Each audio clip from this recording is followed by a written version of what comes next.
Bonjour et bienvenue dans cette capsule dans laquelle on va aborder la contraception. La contraception, c'est une méthode qui va permettre de rendre les relations sexuelles sécuritaires. Ça veut dire quoi? Ça veut dire qu'elle va nous protéger de deux choses. Tout d'abord, elle va nous permettre d'éviter une grossesse non désirée et de se protéger des ITSS, donc des infections transmises sexuellement et par le sang. Comment choisir le bon moyen de contraception? Cela dépend de plusieurs facteurs. Il va dépendre tout d'abord de tout ce qui est personnel, c'est-à-dire des valeurs personnelles de chaque partenaire. Il va dépendre du but poursuivi. Est-ce qu'on veut éviter tout simplement une grossesse ou se protéger des ITSS ou les deux? L'efficacité, est-ce qu'il est efficace à 50%, 90%? Et aussi l'accessibilité des moyens. Est-ce qu'il est cher? Est-ce qu'on peut l'avoir à tout moment? Est-ce qu'on peut le transporter? Etc. On va commencer tout d'abord par diviser les moyens de contraception, les méthodes en deux groupes. Ceux qui vont tout simplement nous protéger d'une grossesse et les autres qui vont nous protéger à la fois d'une grossesse et de ITSS.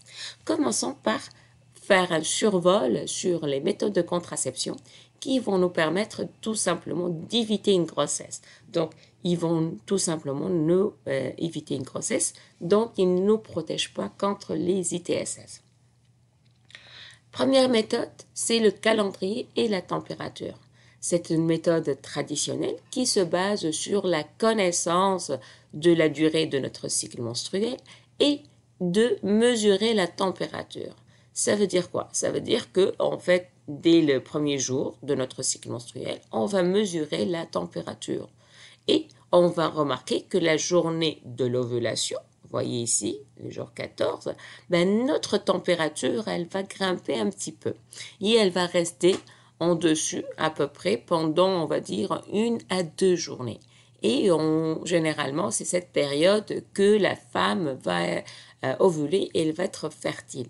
Donc, elle consiste à quoi cette méthode? Tout simplement à éviter d'avoir des relations sexuelles pendant ces journées-là. Comme on sait qu'on a ovulé ici, on essaie d'éviter d'avoir des relations. Toutefois, cette méthode, elle est efficace à 75, entre 75 et 85%. Donc, on ne sait pas exactement à quel moment et elle n'a aucune protection contre les ITSS.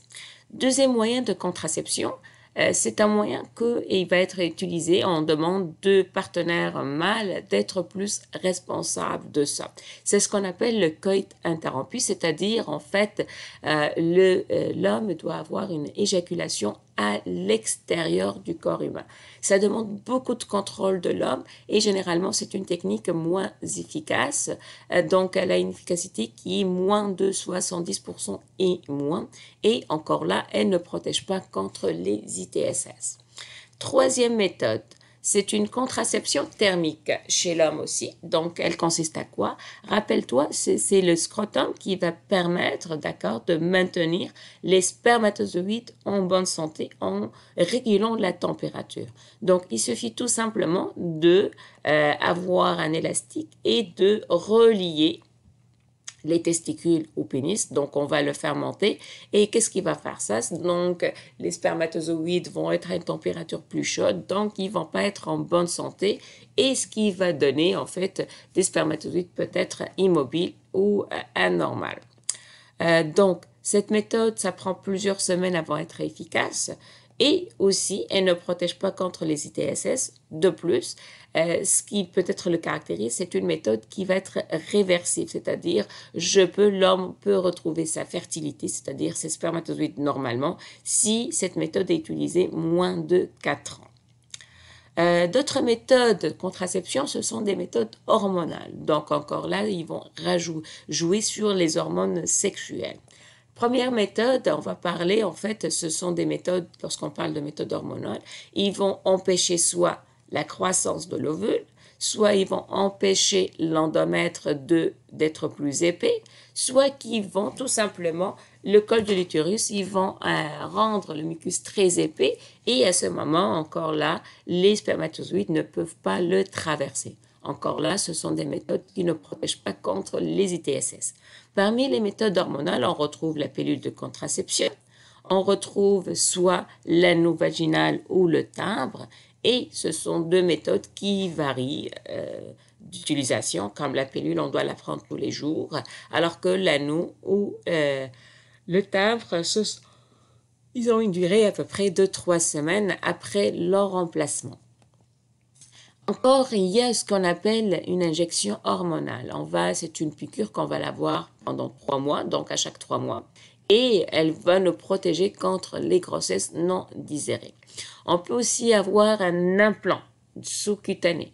Donc, c'est un implant qui va aussi réguler nos hormones et la durée de cet implant est de 3 ans. Finalement, on va avoir ce qu'on appelle un DUI, donc c'est un dispositif intra-utérin, donc on va l'injecter à l'intérieur, il va durer 5 ans. Encore là, ces 3 méthodes ne protègent pas contre les ITSS. Donc, parmi les effets peut-être indésirables, c'est qu'on peut avoir certains saignements irréguliers et ça retarde la fertilité suite à l'arrêt de ces moyens de contraception. Donc, si on l'arrête, ça prend quelques mois, parfois des années, pour tomber enceinte si la femme le désire.